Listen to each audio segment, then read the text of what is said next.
నమస్తే న్యూస్ 24 తెలుగుకి స్వాగతం. వార్తలోని ముఖ్యాంశాలు చూద్దాం.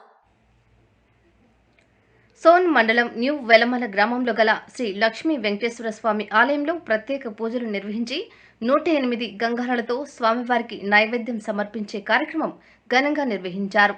ఈ కార్యక్రమంలో మహిళలు, గ్రామ సర్పంచ్, ఎంపీటీసీ, బీడీసీ సభ్యులు తదితరులు పాల్గొన్నారు.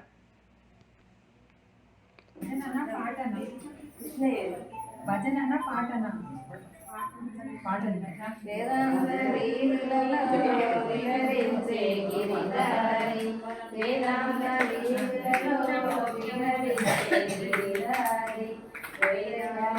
మురళి ఉదవా ఒకసారి వేదయాని మురళి ఉదవా ఒకసారి పండు వెన్నెలరే ప్రణవనాదముహాయి పండు వెన్నెలరే ప్రణవనాదముహాయి నిలుకున్నమై నిర్మల సుఖదాయి నిలుకున్నమై నిర్మల సుఖదాయి వేదాంత వీరులలో విహరించే గిరిధారి వేదాంత వీరులలో విహరించే గిరిధారి వేదయాని మురళి ఉదవా ఒకసారి వేదయాని మురళి ఉదవా ఒకసారి ఎడనాడున్నావో ఏ ఆడలున్నావో ఎడనాడున్నావో ఏ ఆడలున్నావో రావో